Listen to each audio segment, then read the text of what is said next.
Oh, whether you watching from Facebook, Twitter, click the link in my Instagram, moviepilot.com, or YouTube itself, what up, world?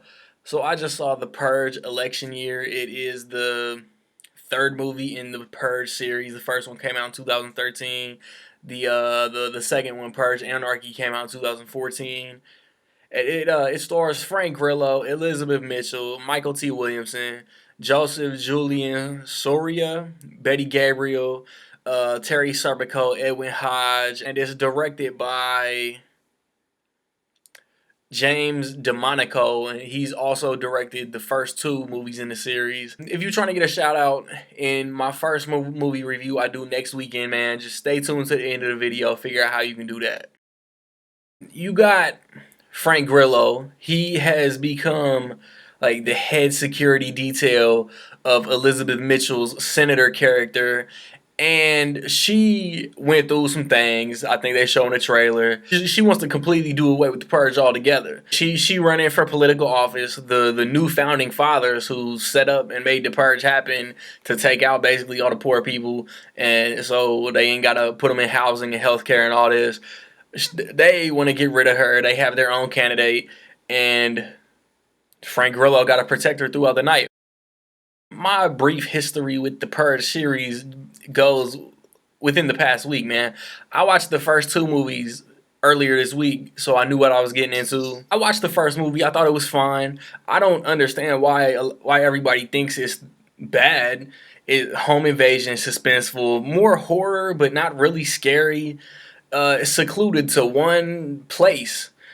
The second one, The Purge Anarchy, is in a city. Frank Grillo is doing his thing. He has his own agenda, but he gets pulled into helping out these strangers.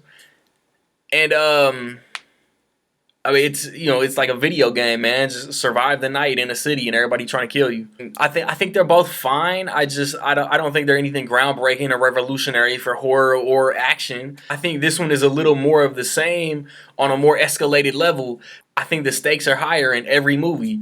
This is the Purge election year is the Purge Anarchy, but you gotta protect a political person. You know what I'm saying? They obviously like amend the rules for the purge so it's legal to take out the politician chick, and I mean he's got to protect her, and that's why this one the stakes are higher and the stakes are crazier. And man, Frank Grillo is a beast, man. Like, this is his franchise now. I like Frank Grillo, man. I'm a fan. His smaller roles in End of Watch or Warrior or the Captain America movies, man, he's a beast. And he's the lead in these last two Purge movies, and I think he's the good.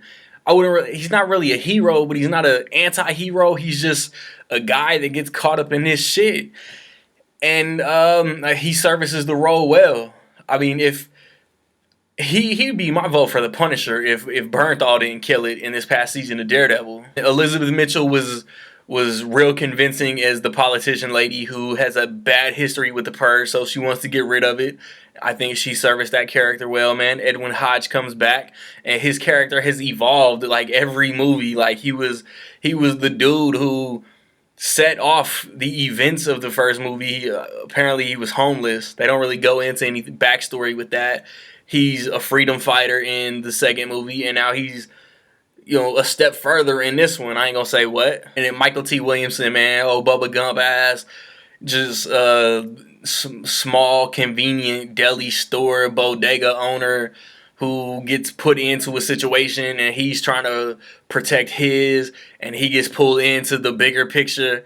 And he provides some comic relief with his sarcastic comments, and it's funny, man. I laughed. And then, man, wow, the Purge, it's kind of like it's kind of evolved into an action franchise, because the first movie, like I said, was more of a suspenseful home invasion scary movie. These last two have been survival action movies with horror elements, and the elements are there in this one too, man. Like, I ain't gonna bullshit. Like, I jumped like 2 or 3 times.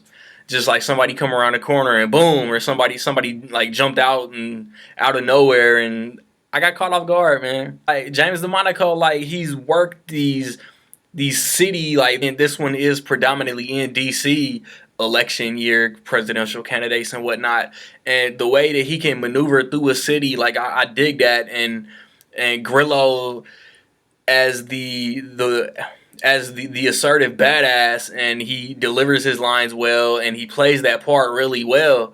And then everybody that comes new into the franchise plays the part that they supposed to. You feel the tension because it's just not smooth sailing where, okay, there's an attack and then they just get from A to B where they supposed to go. Man, no, like once you think that they safe, shit hits the fan again.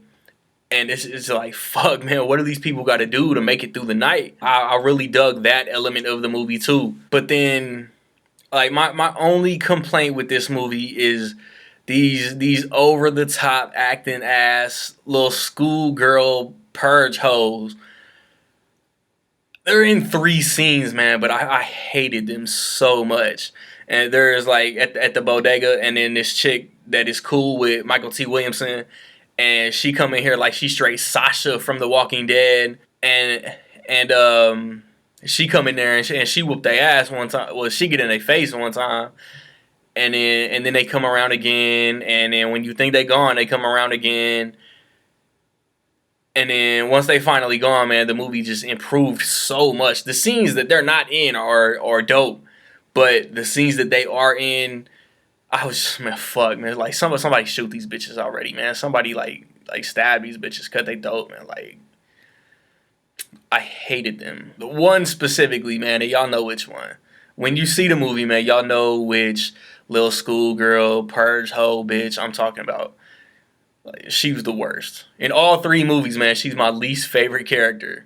And there's these mercenary dudes that's like hunting the senator chick and Grillo, or everybody they're with. And man, these dudes are like the worst of like historical bigotry that continue to make white people look bad to this very fucking day, man. There are characters that they show doing something. They not important to the movie at all, but they in 2 scenes, and then you see them again later on. And then right after Michael T. Williamson get brought into the bigger picture of the movie, you know what I'm saying? After all that, man, in my opinion, I would say that the Purge election year is dope. I would say that all 3 of these movies are dope, but I would say election year is my favorite of the 3. I don't know why, just the escalation of the priority of the situation. I just felt like the scope and the stakes were higher in this one compared to the other 2. It's gonna make movies, so they're gonna do a 4. I heard that election year was gonna be a prequel until Grillo agreed to come back. So I wonder if they'll do the prequel if Grillo don't do 4, because there's going to be a 4. So did you see the Purge election year? What did you think about it? And also, which is your favorite of the 3? So if you're looking to get that shout out next weekend, as I've said in my reviews for Tarzan and the BFG, man, rank how you think the new releases this weekend are going to finish. Purge, BFG, Tarzan, just rank in what position you think they're going to finish at the box office.